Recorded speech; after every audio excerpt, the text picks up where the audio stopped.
Uma vez mais, boa tarde. Gostaríamos que as pessoas ocupassem os seus respectivos lugares para reiniciarmos os nossos trabalhos.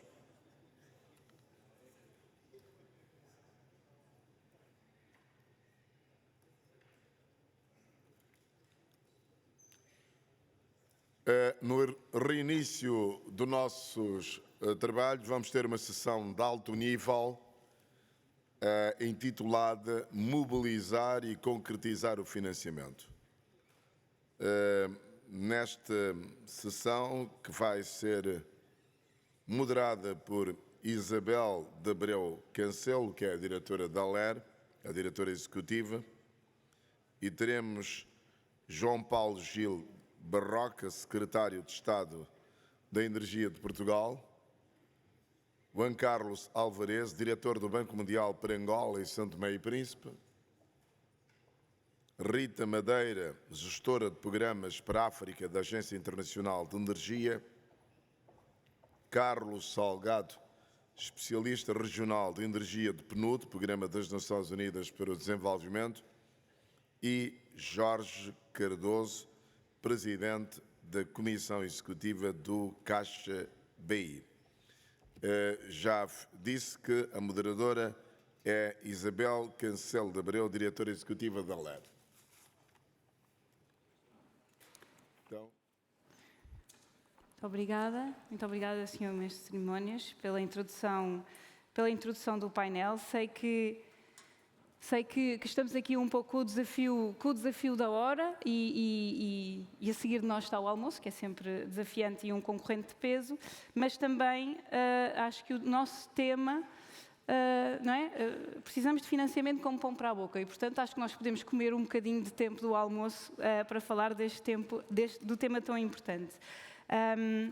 E, portanto, aqui estamos a debater as transições energéticas, como acelerar as transições energéticas.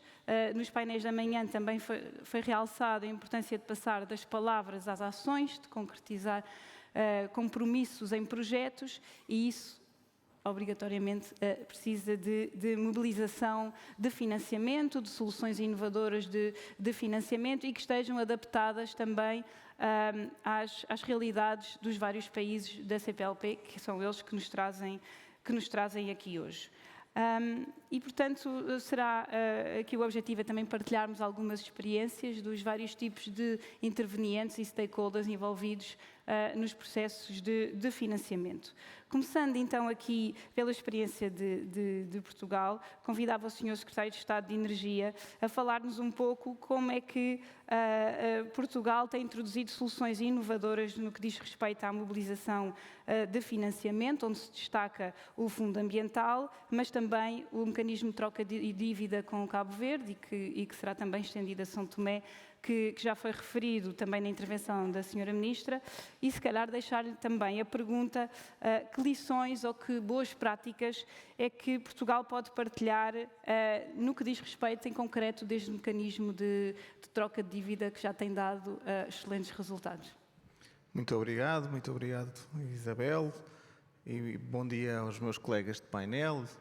Eu diria que nós vemos esta questão da transição energética ao mesmo tempo como um enorme desafio, mas como uma oportunidade.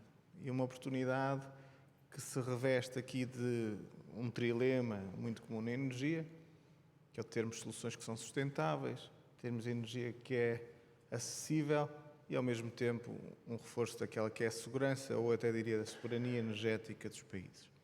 E, por consequência, olhando, e para esta componente específica do financiamento, nós vemos aqui, mais uma vez, um gap global, não é único da CPLP, não é único sequer dos países em vias de desenvolvimento. Há enormes necessidades de investimento no setor energético, que a Agência Internacional de Energia aponta em 4,5 trilhões até 2030. Em Portugal, nós, através do Fundo Ambiental, temos conseguido dar os primeiros passos daquilo que é um instrumento de financiamento climático e, ao todo, até hoje, diria que desde 2017 até à data, os investimentos são de cerca de 20 milhões naquilo que são programas até com multilaterais e de apoio a instrumentos para países em vias de desenvolvimento, naquilo que tem a ver com a transição energética. Obviamente, não se pode pensar que isso é um financiamento estrutural, ou que vai ter um impacto estrutural. Daí que olhamos para isto mais como um capital semente, como uma forma de intercâmbio de conhecimento, como uma forma também, diria, de partilha de boas práticas. A questão da conversão de dívida começa em Cabo Verde com 12 milhões inicialmente, que se tem uma expectativa de poder chegar a 40 milhões até 2030, ou até a 140 milhões na reconversão total da dívida de Cabo Verde, que seria bastante interessante. Tem aqui vários aspectos importantes, que são as lições aprendidas. Eu diria que e logo à partida, a clareza do conceito. É simples perceber. Faz-se um investimento, reconverte-se a dívida porque tem um impacto positivo naquilo que é a questão energética para o país. O segundo aspecto, eu diria que são um conjunto de boas práticas que estão ligadas ao projeto, como é a questão da clareza jurídica, que também é simples a colaboração, porque é claro o que é que se quer fazer, ter projetos concretos e depois ter mecanismos de transparência e de monitorização, em que se consegue explicar qual é o impacto e como é que está a correr o investimento. E o terceiro aspecto, eu diria que é um conceito suficientemente abstrato para ser adaptável, para ser aplicável àquele país, para se estar agora a fazer os primeiros passos de aplicação a Santo Tomé e de se poder aplicar agnóstico até à tecnologia, agnóstico ao país, mas estabelecendo-se aqui um framework de colaboração que possa vir a ser vantajoso para mais do que um país. Muito obrigada. E acho que é interessante essa noção de adaptabilidade que liga muito com aquilo que dizíamos das várias transições energéticas, cada uma com as suas características, e estou certa que será uma experiência inovadora de financiamento que irá mobilizar mais recursos também para Cabo Verde e para São Tomé e Príncipe nos fundos que irão criar. O Banco Mundial já foi aqui várias vezes nomeado como um parceiro-chave dos vários países da CPLP. Talvez falar rapidamente de qual é que é a visão e a missão do Banco Mundial no apoio à transição energética dos países, em particular os países da CPLP, e se calhar destacando, uma vez que é o diretor para Angola e São Tomé e Príncipe, países tão dispares em termos de dimensão e outras características, falar um pouco do que é que tem sido essa experiência e que lições podemos trazer desses dois países e tentando, que eu sei que é difícil, mas também reforça mensagens, não repetir aquilo que foi dito no painel anterior, quais seriam, na sua opinião, os aspectos centrais para melhorar o perfil de risco dos projetos e facilitar a captação, então, dos recursos financeiros? Muito obrigado, Isabel. Boa tarde a todos e todas. Primeiro, falar que para o Banco Mundial não é somente importante a transição energética, senão que um elemento muito importante é o acesso à energia. Como já falaram no painel anterior, são 680 milhões de pessoas que não têm acesso à energia. E para o banco, o acesso à energia é um elemento transversal para poder atingir o desenvolvimento econômico e social, inclusivo e sustentável de nossos países membros e das pessoas mais vulneráveis desses países membros. Estamos a falar de financiamento, mas, na verdade, o Banco Mundial não é somente uma instituição financeira internacional. O Banco Mundial também é uma instituição de conhecimento global. Então, usando essa parte financeira, mas essa parte de conhecimento global, nós acreditamos que podemos conseguir apoiar todos os países membros para poder atingir esses objetivos de não somente transformação, mas de acesso à energia. Por exemplo, o Grupo Banco Mundial, como o Sérgio tem falado, está composto de várias entidades, né, de várias agências. Então, eu estou a representar o Banco Mundial, mas também temos o braço privado do Banco Mundial, que é a LFC, Instituição Financeira Internacional, e a plataforma de garantia amiga também. O que nós queremos é tentar alavancar todas as vantagens comparativas de cada uma dessas agências do Grupo Banco Mundial para, de forma coordenada, poder apoiar de forma integral a esse objetivo. Então, do lado do Banco Mundial, o que eu posso falar? Porque o Sérgio já falou do lado do IFC. Do lado do Banco Mundial, nós temos várias janelas de financiamento. Temos também diferentes fontes de financiamento, dependendo de qual é a situação econômica do país. Então, no caso que você acabou de falar, Angola e São Tomé e Príncipe são países totalmente diferentes, né? Então, a forma como que o Banco Mundial pode apoiar, eles também têm que se adaptar ao contexto de cada um deles. No caso de São Tomé e Príncipe, é um país composto de 2 ilhas que tem um problema de geração de energia. E esse problema de geração de energia está a ter um impacto negativo na situação macroeconômica do país. No caso de Angola, é totalmente diferente. Tem um excesso de energia que eles, na verdade, conseguiriam até vender energia para o Power Pool de South Africa também, né? Então, são questões diferentes e o banco usa instrumentos diferentes para países diferentes. O ministro de Timor-Leste falou, nós não somos um one size fits all, tem que se adaptar, né? Então, todo aquele conhecimento que nós temos a nível global de melhores práticas, além dos instrumentos financeiros que temos embaixo das 3 agências, tem que se adaptar ao contexto de cada um desses países para poder brindar o apoio necessário que venha a ter o impacto que nós estamos a procurar. Para ilustrar, por exemplo, M300, que já se falou aqui. M300, acredito que poderia ser um instrumento que possa ilustrar como é que funciona o Grupo Banco Mundial e como que o Banco Mundial pode continuar a apoiar esse objetivo de transição energética e acesso à energia. M300, como já falaram, foi uma iniciativa conjunta do Grupo Banco Mundial e o Banco Africano de Desenvolvimento, no ano passado, nas reuniões de primavera, né? E não é somente o Banco Mundial, mas também temos aqueles parceiros de desenvolvimento que estão Rockefeller Foundation, SE4All, etc. Então, o que o Banco Mundial está a fazer é usar diferentes instrumentos. Temos os instrumentos que são os projetos de financiamento público, que são projetos que, por acaso, não sei se vocês conhecem, temos uma estratégia que chama-se Ascent. Então, são projetos de investimento que vêm financiar componentes, atividades, obras, bens, serviços, na janela de financiamento. Mas também temos outra janela que é financiamento para apoio orçamental. E esse financiamento para apoio orçamental permite ao Banco Mundial usar esse conhecimento que tem para apoiar os governos em formar ações de política pública que, em conjunto, então, também venham acompanhar esse processo, porque não é somente o investimento. Também temos que ter um quadro legal e regulatório, por exemplo, que permita criar um ambiente que facilite a atração de investimento privado. Então, já temos a janela de financiamento, a janela de conhecimento através dos projetos de apoio orçamental e também temos a janela de assistência técnica. Então, embaixo do M300, temos os 3, porque a janela de assistência técnica, ou embaixo da janela de assistência técnica do Banco Mundial, nós estamos a trabalhar conjuntamente com os países para que eles possam preparar os compactos de investimento que vão ser necessários para poder sacar adiante essas reformas. Então, é um conjunto de coisas que tem que funcionar e, como o Banco Mundial, dentro do Banco Mundial, nós temos que estar bem coordenados para poder atingir esse impacto com base nessas vantagens comparativas. Mas, a nível global, acredito que todos e cada um de nós temos também de ver como podemos coordenar os nossos esforços com o fim de evitar duplicidade de esforços e, em vez de ter duplicidade, ter complementaridade.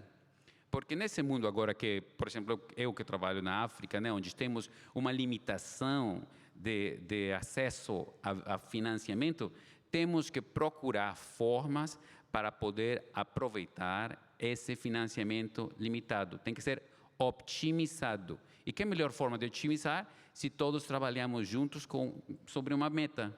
Então, esse do nosso lado seria o que nós estamos tentando fazer, que é um financiamento integral, não é somente dinheiro. Mas, muito obrigado. Claro que sim, faz todo o sentido. E, mais uma vez, estes conceitos de adaptabilidade e de, também de criar escala e valor. Falávamos há pouco também da importância de conhecer, não é? De ter o conhecimento dos mercados e aprofundar informações, dados, estatísticas e uma análise de política energética. É um pouco isso também o contributo da Agência Internacional de Energia e por isso, Rita, pedia-te para destacar um pouco. Então, o que é a missão da agência e, em particular, sei que desenvolvem vários relatórios, alguns deles traduzidos para português, e que recentemente publicaram o relatório do financiamento de energias limpas em África, e se calhar que destaques desse relatório poderiam ser úteis para o debate que estamos aqui a ter hoje. Muito obrigada, Isabel. Boa tarde a todos. Realmente é um gosto enorme, tenho que começar por dizer isso, porque não é todos os dias que tenho a oportunidade de falar em português e este elemento que nos une é realmente muito importante e acho que convém não nos esquecermos disso. Relativamente vou começar por dizer muito brevemente essa visão estratégica da Agência Internacional de Energia e para nós a questão do conhecimento dos dados. Nós, como disse o meu diretor executivo ainda hoje no vídeo desta manhã, ou como ele diz muitas vezes, nós e os governos e todas as partes interessadas que se movimentam no mundo da energia, sem dados caminham às cegas. Portanto, os dados, conhecer as realidades e os números que subjazem essas realidades é muito importante para poder orientar políticas públicas e políticas energéticas que, no caso dos governos e das políticas públicas, que levem esses países para, de acordo com a visão estabelecida pelo Governo. A Agência Internacional de Energia tem aqui duas missões-chave. A questão da segurança energética, que cada vez mais é um imperativo que é entendido de uma forma holística e alargada e que está muito associada à questão das transições energéticas justas e que, no fundo, são a face da mesma moeda. E, aliás, este foi um tema que foi muito discutido na cimeira sobre a segurança energética que a Agência Internacional de Energia realizou o mês passado em Londres com o Governo do Reino Unido, e esta questão da visão holística da segurança energética é importante trazer para aqui hoje, porque inclui um acesso confiável, sustentável e acessível à energia. Portanto, a agência trabalha com dados, trabalhamos com políticas públicas e também os temas de financiamento da energia, bem entendido. Relativamente ao relatório sobre o financiamento das energias limpas em África, como disse a Isabel, foi traduzido para português graças ao apoio do Ministério da Energia e do Ambiente de Portugal e da ADEN, a Agência para a Energia, e que foi lançado num evento com o Sr. Secretário de Estado recentemente. É um relatório que, lá está, com os dados disponíveis, olha para o panorama de investimento em energia no continente africano e identifica, no fundo, o que seria necessário para alcançar todos os objetivos energéticos e climáticos do continente africano. Num horizonte temporal relativamente curto, alinhado com os Objetivos de Desenvolvimento Sustentável. Se calhar salientar apenas aqui alguns números chaves, como disse, para nós os dados são muito importantes e os números são muito importantes e comunicam, de facto, elementos de forma muito poderosa que sem dados é difícil comunicar. E eu começo por um que é muito importante e que é: o continente africano tem 20% da população mundial, 60% dos melhores recursos solares no mundo, mas apenas 1% da capacidade solar fotovoltaica instalada a nível global. Obviamente que será necessário, como também foi dito pelo meu diretor executivo, aumentar significativamente os investimentos, e aqui mais um número-chave que também resulta desse relatório, é que os países africanos, no seu todo, atraem atualmente apenas 2% do investimento global em energias limpas. Em termos da análise que foi feita pela Agência Internacional de Energia, o montante anual que seria necessário para os países africanos atingirem esses objetivos seria cerca de 200 mil milhões de dólares anuais. Em 2024, o investimento que foi... Nós seguimos as trajetórias dos investimentos a nível global em energia e para o continente africano, no ano passado, foram 2024, 110 mil milhões de dólares. Portanto, seria necessário duplicar o investimento anual para atingir esses objetivos. Obviamente estamos num contexto, e não me vou alongar muito, mas digo apenas que estamos num contexto, como todos sabemos, em que o acesso capital público está limitado em muitos países. Estamos num contexto que continua, em termos macroeconómicos, continua com taxas de juros relativamente elevadas, embora não tão elevadas como há uns anos, e obviamente num contexto geopolítico difícil e que, portanto, o grande desafio que também foi identificado nesse relatório e em outras iniciativas da agência tem a ver com o custo do capital, que nos países africanos e muitos países em vias de desenvolvimento para além do continente africano chegam a ser 2 a 3 vezes mais elevados do que o custo de capital em economias avançadas e também em países emergentes como a China. Obviamente isto é um limite muito grande ao aceleramento do investimento em energias e se calhar digo apenas que ações muito importantes para, obviamente o risco do capital, o custo de capital está associado ao risco e é uma questão que tem a ver com os riscos reais, riscos percepcionados e obviamente aqui há um papel muito importante de instituições financeiras multilaterais que também obviamente estão no contexto em que têm de fazer um uso muito cirúrgico dos fundos que têm disponíveis e, portanto, usar aqui o capital concessional para alavancar os investimentos privados, nomeadamente portanto, em tecnologias que ainda estão em vias de se tornar comerciais e viáveis, mas também em jurisdições tradicionalmente consideradas mais... não gosto muito de usar esta palavra indiscriminadamente, mas que são consideradas onde os riscos percepcionados são mais elevados e, portanto, é necessário maior capital concessional para alavancar o setor privado.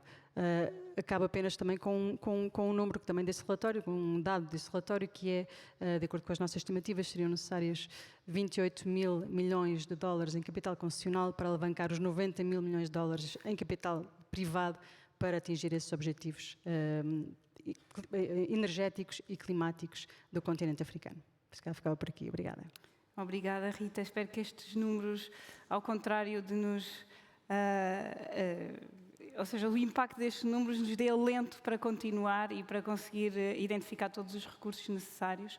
E como dizia o Juan, e como também referiste, a importância de definir prioridades, não é? E ter ações estratégicas para conseguir cumprir com os objetivos. O Juan também falou da questão de serem complementares os vários parceiros. Temos aqui outro parceiro nesta mesa redonda, o PNUD, que não sendo uma instituição financeira, ao contrário do Banco Mundial, também apoia os governos na área da energia, do ambiente e das finanças. Carlos, talvez pudesse apresentar um pouco quais são as iniciativas que têm vindo a ser lideradas pelo PNUD e pelo seu Sustainable Energy Hub e também como é que têm operado por meio das vossas alianças e parcerias com bancos públicos, governos nacionais e instituições financeiras multilaterais, no fundo para mobilizar e escalar os investimentos para a transição energética. Muito obrigado, Isabel. Muito bom falar em português. Isso é espetacular no evento internacional. Bem, os colegas já adiantaram um pouco o que eu queria atacar. O diretor executivo da IEA mencionou que estamos aumentando o investimento para energia verde. Entretanto, 85% está aí na China, nos países avançados. Nós temos alguns países aí, como o Brasil e Índia, estão começando a avançar, mas a gente ainda tem grande parte dos países do mundo que não conseguem alavancar esse investimento, né? Na África, já temos a dívida pública já ultrapassa mais de 1,1 trilhão de dólares. Então, aqui, cada vez mais a gente vê esse tema, ou seja, os recursos públicos para investimento em renováveis, em energia verde, são muito limitados. Então, aí eu estou totalmente de acordo com o colega do Banco Mundial, ou seja, aqui a única opção que eu vejo é o blended finance, é como a gente usa os recursos limitados públicos para alavancar o investimento privado e internacional e como é que a gente trabalha de forma conjunta, né? Porque senão a gente não vai conseguir, principalmente em países em desenvolvimento, tá? A colega mencionou também o tema do custo do financiamento superior, 2 ou 3 vezes superior. essencial atacar o policy e o financial de-risking, como falamos em inglês, é o tema do estruturas de mitigação de risco de políticas.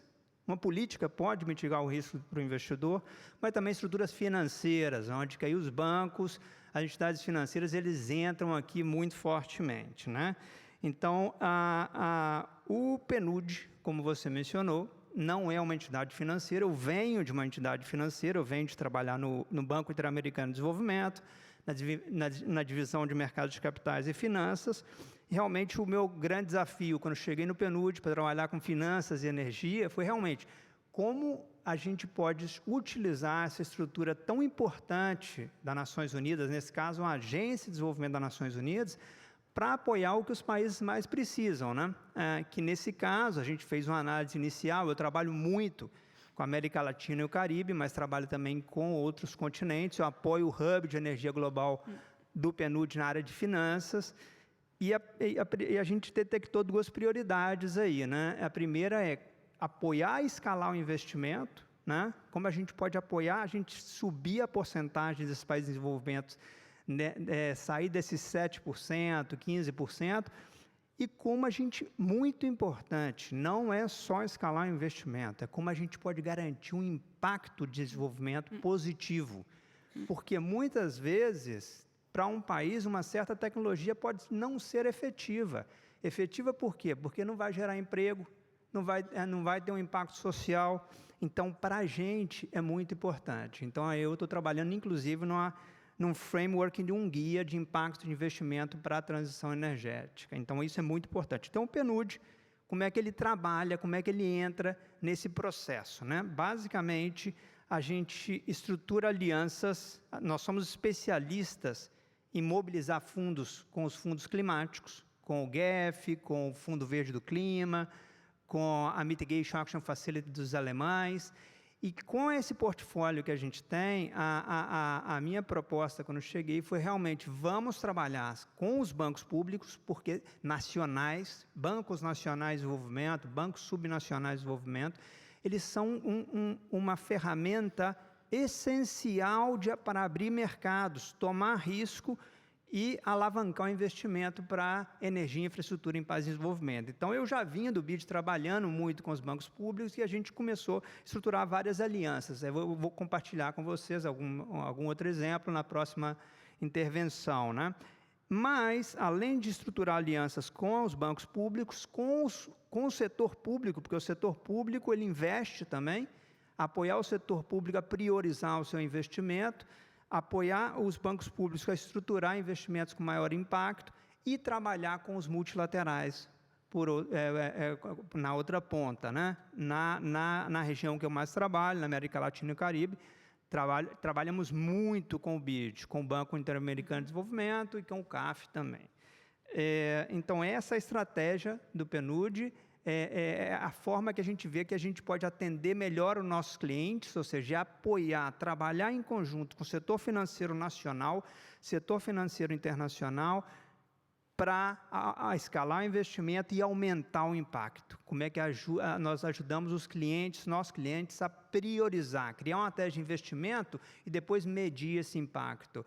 Então, basicamente, é isso, Isabel. Muito obrigada, Carlos. E obrigada por trazeres à mesa também esta questão do impacto e por isso a Agenda 2030 das Nações Unidas, não é?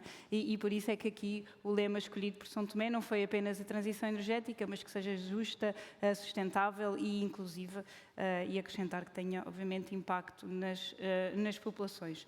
Abordámos aqui na primeira linha de oradores a questão do investimento público, mas que deve mobilizar depois o investimento privado. E, portanto, na ótica de um banco comercial presente nas várias geografias e nos vários países da CPLP, pedia-lhe para falar um pouco do que é apresentar a Caixa BI e também já explicar um pouco como entende o papel da banca comercial no apoio ao setor privado, tendo em conta, como dizia a Rita, o elevado custo de capital e as diferenças de custo de capital nas várias geografias e que experiência é que podem partilhar no financiamento ao setor energético.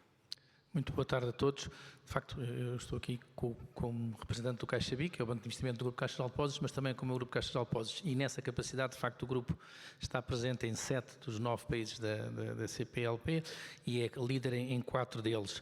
Enfim, nós achamos que podemos e queremos contribuir para a transição energética e para o desenvolvimento económico destes países, e nestes países também está Portugal, também está o Brasil, estão países, obviamente, que têm situações diversas.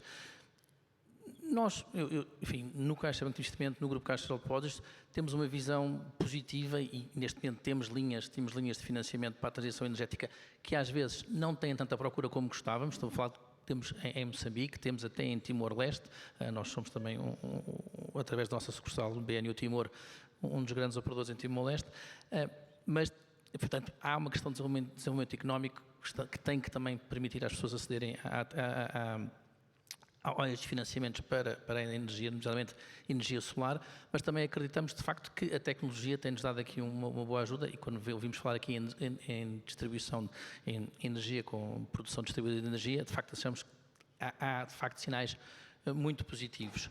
Em relação, enfim, e temos aqui duas realidades diferentes. Por um lado, na banca comercial nós estamos a procurar, no fundo, financiar os consumidores finais para algum aspecto de autoprodução distribuída, coisas pequenas como irrigação em Moçambique, em vez de ter um gerador a diesel, ter um conjunto de painéis solares, e temos tido algum sucesso, enfim, menos escala que o que queríamos, mas temos tido sucesso, e aí muitas vezes fazendo até parcerias com o QFW, que é uma delas, com o FUNAI, que é moçambicano, mas também com as Nações Unidas, e portanto aí temos conseguido fazer coisas interessantes. Por outro lado, numa escala diferente, e ainda aqui tocando num aspecto já foi aqui referido do custo de capital, nós também achamos que a banca comercial e também aqui a banca de investimento tentamos ajudar a reduzir exatamente esse custo de financiamento. Obviamente, uma das formas é, para nós, achamos que estruturas no regime de Project Finance podem ajudar a reduzir este custo de financiamento, porque de facto podemos ter mais alavancagem e podemos ter uma mitigação de risco, porque designadamente se o risco tarifário for mitigado, porque eu tenho um Power Purchase Agreement com alguém que naquela zona precisa de energia e que, portanto, enfim, estará disponível para pagar energia ao preço que eu preciso para que o meu projeto seja rentável, achamos que aí é um caminho. Obviamente, há aí temas que é preciso avançar, há enquadramentos regulatórios que às vezes não são os ideais, mas também acho que aí a CPLP pode dar uma ajuda, porque de facto Portugal, por exemplo, foi um sucesso na transição energética e foi um sucesso no enquadramento regulatório que permitiu, de facto, um grande crescimento das energias renováveis, e foi aqui referido hoje de manhã que somos hoje um país que essencialmente consome energia renovável, e o que nós estamos a assistir, e também acho que é um aspecto importante, é alguma complementaridade das energias renováveis. Nós, em Portugal, neste momento, estamos a fazer muitos projetos de chamamos de hibridização, ou seja, onde está um ponto de entrega de energia eólica, também colocar um solar, porque, enfim, a energia eólica muitas vezes não produz energia mais do 30% do tempo, não é mau se produzir 30% do tempo, e se calhar com um solar ao lado pode produzir 40%, 50% do tempo. E, portanto, e isto dizer que as energias renováveis são complementares. Outra coisa fantástica é que já são competitivas em si mesmas. Hoje em dia, enfim, os temas, felizmente, foi possível com a escala que se criou no solar, com a escala que se criou no eólico.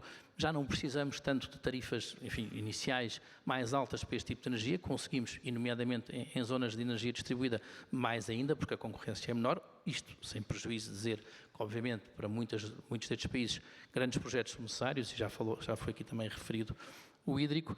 Mas, enfim, eu diria que nós estamos presentes, somos otimistas, gostávamos de fazer mais coisas, temos feito algumas, queremos fazer mais.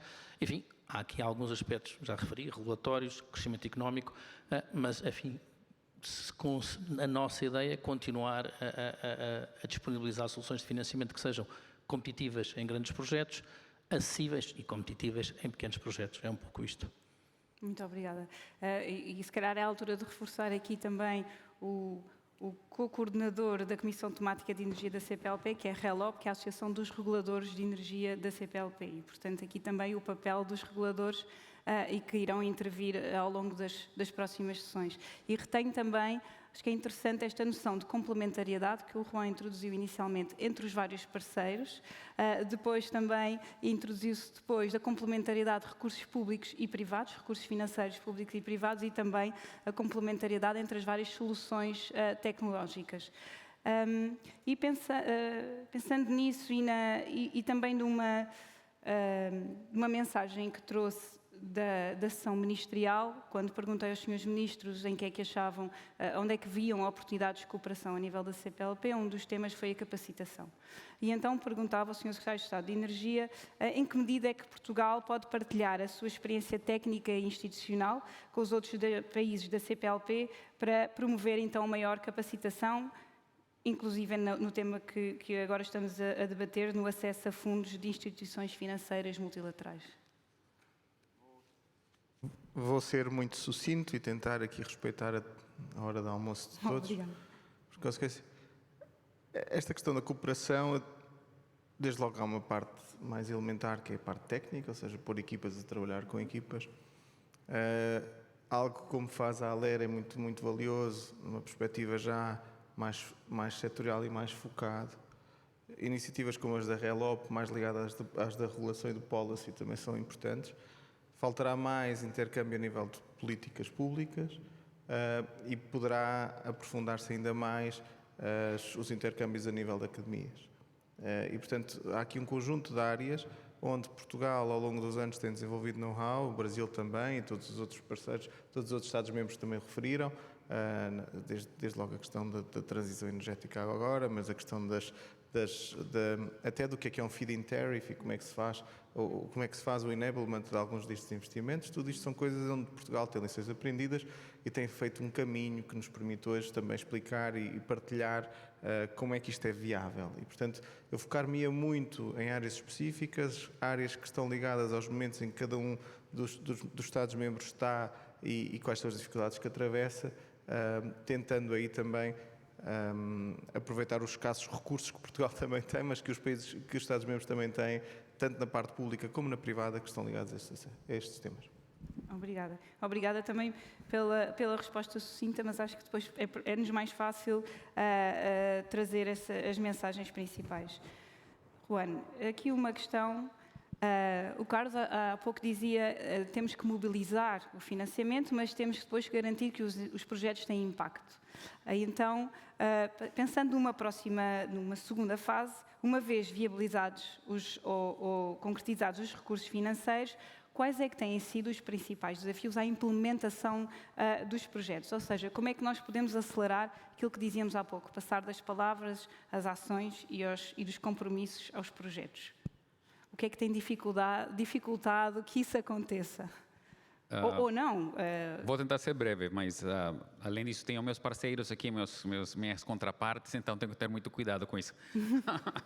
Não, na verdade, eu acredito que um dos maiores constrangimentos é a falta de capacidade institucional. Então, o que nós tentamos fazer, além de brindar o apoio financeiro, é também, através da assistência técnica que nós temos, apoiar as nossas contrapartes nessa criação de capacidade que é essencial para poder avançar com a implementação desses projetos que não são projetos do Banco Mundial, são projetos do governo que estão a ser financiados pelo Banco Mundial. Mas, além do financiamento, essa parte de assistência técnica vem a contribuir também nessa criação de capacidade.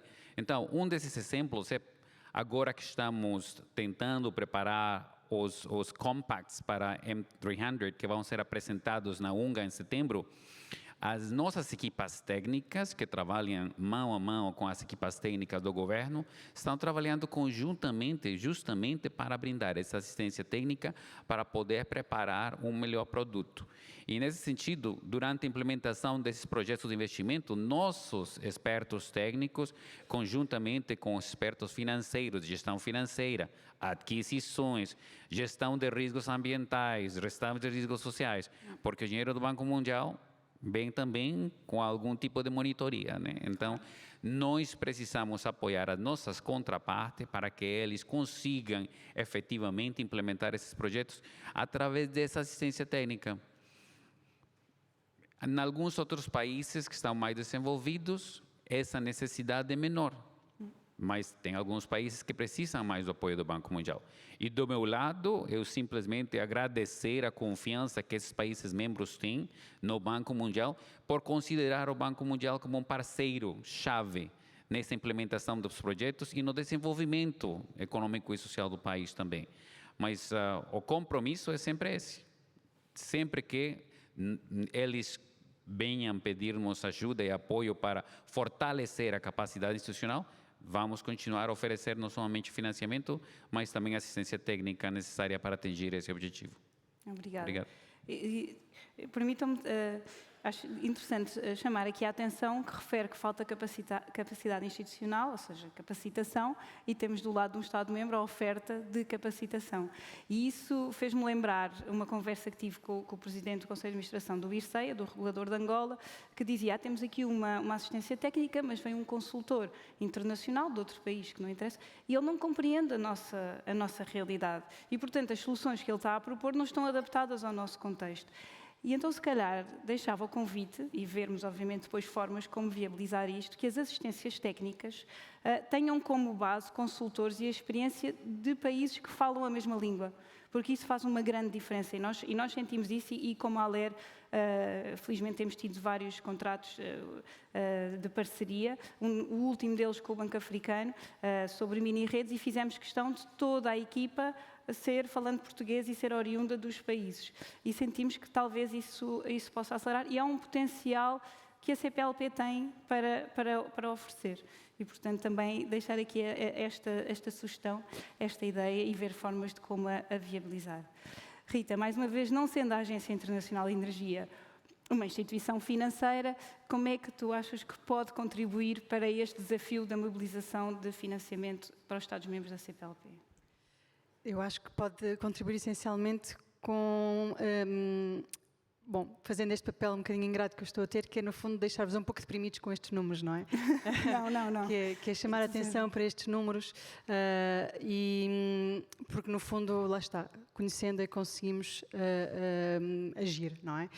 E acho que também um papel de ponte, não é? Agora estão a falar a palavra em português, mas deste convening power, de conseguir reunir à volta de uma mesma mesa representantes de governos de todo o mundo, portanto, de jurisdições diferentes, que falam línguas diferentes, mas que têm também, por essas perspectivas diferentes, trazem algo de importante para a mesa, representantes da indústria, de reguladores, no fundo, todo o espectro, não é? do mundo da energia, para, no fundo, também encontrar aqui soluções e também a especialidade e a expertise em todos os subsetores do setor energético que, no fundo, se encontra ali naquele núcleo. Acho que é o contributo que podemos trazer. Sem dúvida. E continuaremos a utilizá-lo e a recorrer aos vossos relatórios. Carlos, há pouco já adiantou que teria alguns exemplos concretos de soluções e de intervenções no PNUD, na área das finanças, em particular em temas como o Blended Finance, que falou, ou também o de-risking. Não sei se nos quer dar alguns exemplos concretos, se calhar para a audiência, de como concretizar o apoio do PNUD nestas áreas. Não, muito obrigado, Isabel. Acho que é importante compartilhar alguns exemplos muito práticos. Vou tentar trazer alguns exemplos que eu estou liderando na América Latina, mas que poderiam ser replicados de alguma maneira. Quando eu falo replicados, são adaptados, né? Porque os financeiros gostam muito de replicar por replicar, mas a replicagem tem que ser adaptada às necessidades locais, às regulações locais, às capacidades locais, ao sistema financeiro local, né? Então, é mais complexo do que somente fazer o copy and paste, né? Então, nós estamos com um projeto interessante no Paraguai para a eletromobilidade, que é um projeto que a gente está mobilizando com a Mitigation Action Facility. São fundos climáticos, são 20 milhões de dólares, mais ou menos. A gente trabalha com o Banco Público de Desenvolvimento do Paraguai. Nós temos 2 milhões de assistência técnica implementado pelo PNUD, como mencionou o colega do Banco Mundial, é essencial, assistência técnica em toda a cadeia de investimento, setor público, o operador de transporte privado, banca pública, banca comercial, né? Porque a banca pública vai direcionar sua linha de crédito para a banca comercial. E além de 2 milhões de dólares, a gente tem mais ou menos 10 milhões de dólares para cobrir parte de uma barreira financeira muito importante. Os ônibus elétricos são muito mais caros que os ônibus tradicionais, senão todo mundo já estava investindo. Então a gente tem um subsídio para cobrir parte dessa barreira. E depois a gente tem mais 10 milhões que a gente para cobrir outra barreira também muito importante financeira, que entra o banco comercial, que ele mencionou aqui, o colega. Ou seja, a gente está criando um fundo de garantia de crédito que o banco público, o risco de investimento, de alguma maneira, é transferido desde a banca comercial para a banca pública de investimento, para o setor público, na transferência de risco, para poder baixar o nível de risco do operador de transporte, de alguma maneira fomentar o mercado e atacar múltiplas barreiras, né? O Banco Nacional de Desenvolvimento do Paraguai está criando uma linha de crédito para a eletromobilidade e a gente, como nós somos um ator financeiro neutro, isso é importante. Isso é importante. Eu venho de um banco multilateral de trabalhar, mas o PNUD é neutro. Nós não temos nenhum objetivo de colocar empréstimos, garantias, e eu não tenho nada contra empréstimo e garantia, mas eu acho que tem que ser colocado de forma eficiente, né? Então, aí a gente apoia, a gente trabalha com o Banco Público de Desenvolvimento do Paraguai para preparar estratégias financeiras, e nós temos aí uns 3 cenários financeiros, um com o mercado de capitais, com a emissão de um título verde, para a eletromobilidade, o outro trabalhando com uma estrutura, mais ou menos são 80 milhões de dólares de funding com os multilaterais. Uma opção com BID e outra opção com a EFC. A EFC é uma opção mais setor privado, outra opção com BID mais setor público, né?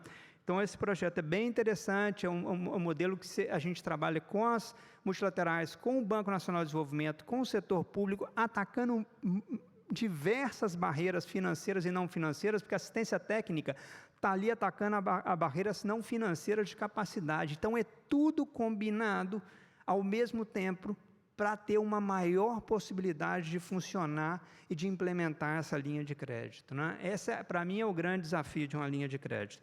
A gente também está trabalhando com o Banco Nacional de Desenvolvimento da Bolívia, e a gente está apoiando a linha de crédito de transição energética.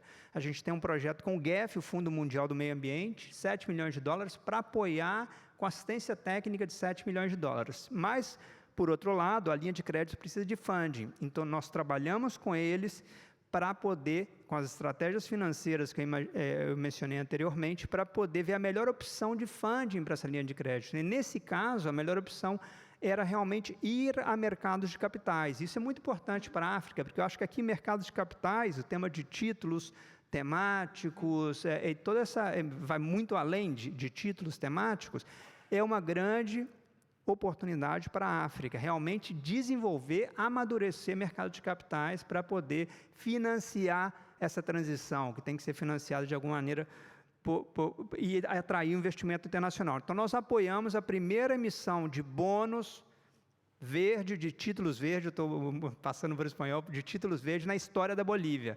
Foi uma emissão pequena, 15 milhões de dólares em moeda local, foi um super sucesso. Tivemos sobredemanda e vão fazer outras emissões para a linha agora nesse momento. Então, é um exemplo aqui de como a gente pode trabalhar com mercados de capitais. Finalmente, tem uma iniciativa que eu adoro e que eu acho que pode ser muito interessante para os países da CPLP, que é o Laboratório de Inovação Financeira.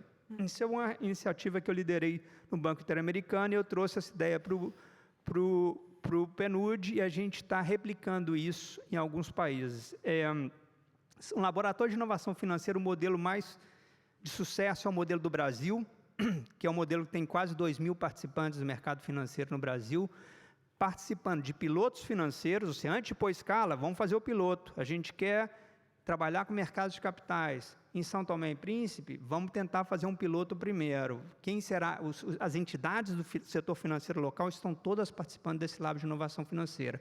Ao mesmo tempo, a gente tem pilotos e ajustes regulatórios, porque para fazer um investimento financeiro, você precisa do trabalho regulatório. E, finalmente, trazendo conhecimento de outras geografias para poder amadurecer esse sistema financeiro local. Esse modelo é um super sucesso no Brasil. A gente lançou agora o Laboratório de Inovação Financeira em Cuba, liderado pelo Banco Central, pelo Ministério de Energia, com foco em transição energética. E estamos estruturando um laboratório de inovação financeira subnacional no Brasil, com a Sudene. A Sudene é uma grande agência de desenvolvimento do Brasil. Não sei se todos conhecem aqui. O Brasil tem agência de desenvolvimento para as áreas menos desenvolvidas.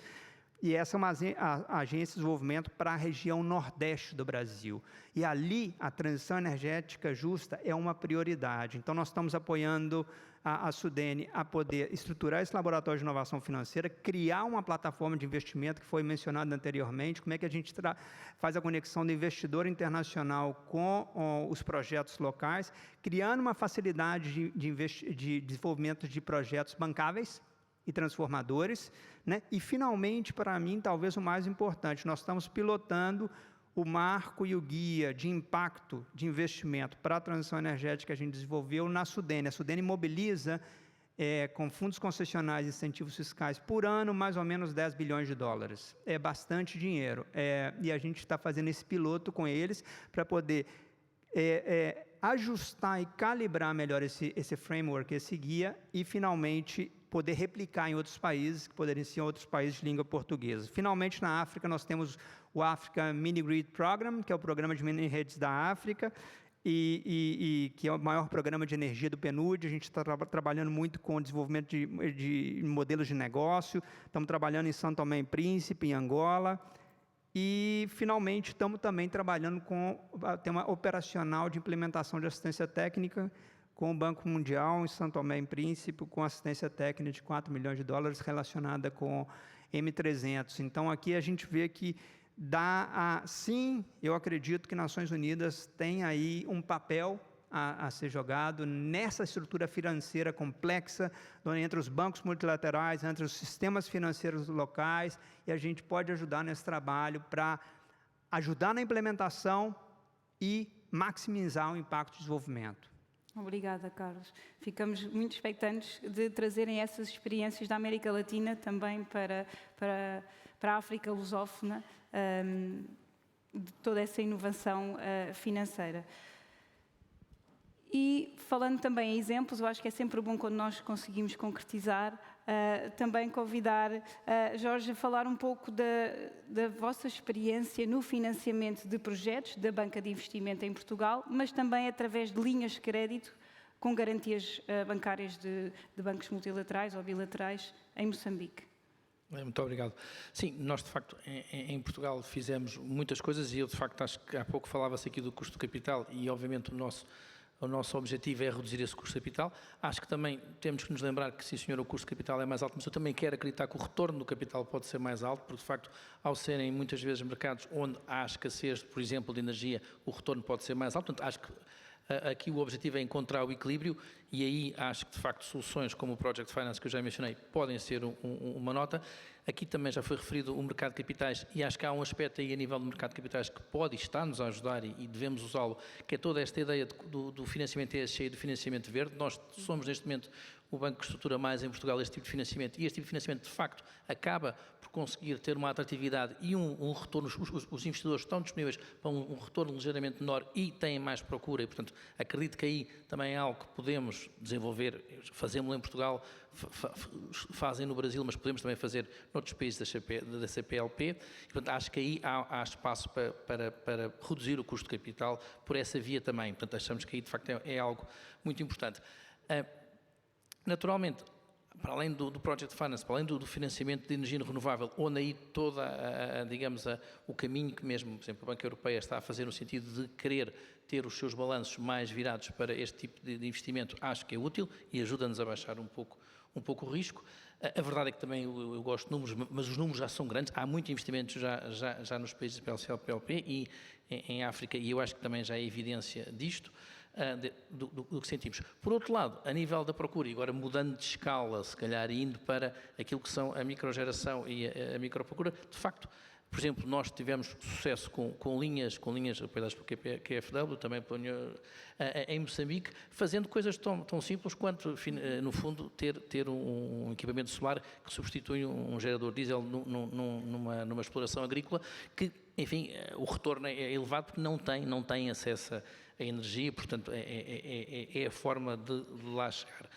Eu gostaria de acabar numa tónica positiva. Eu acho que há muita coisa para fazer, mas acho que há muita coisa a ser feita e acreditem que, enfim, da parte dos bancos comerciais, contem connosco. Para nós, só quando fazemos é que vale a pena, porque quando não fazemos, não... Enfim, produzir informação é muito importante, mas para nós não é o nosso... Nós precisamos de financiar, precisamos de colocar capital e colocar financiamento. E, portanto, assim haja, enfim, condições, contem connosco. Obviamente, acho que há aspectos de regulação, acho que há aspectos de estabilidade que são depois o que temos também de trabalhar para que se possa ter um quadro em que se possa, de facto, fazer, por um lado, os investimentos em grande dimensão, por outro lado, fomentar a procura daquilo que são os consumidores finais a irem buscar energias renováveis como uma alternativa. Mas, enfim, numa nota positiva, eu acho que, de facto, o desenvolvimento tecnológico tem sido fantástico e acho que há aqui muito caminho para progredir. Sem dúvida, e agradeço terminarmos em nota positiva. Eu também, é essa a sensação que levo, apesar os números apresentados pela Rita não nos demovem, dão-nos alento, à vontade, à disponibilidade dos Estados-membros, há parceiros disponíveis com financiamento, com assistência técnica, com soluções inovadoras e também a banca que está a desempenhar o seu papel e tem que financiar e, portanto, hajam projetos de qualidade no terreno para serem financiados. Agradeço mais uma vez a todos a vossa presença, em particular aos oradores, pelos contributos para o tema e ficam então todos convidados para o almoço e para trocarmos impressões pessoalmente. Obrigada.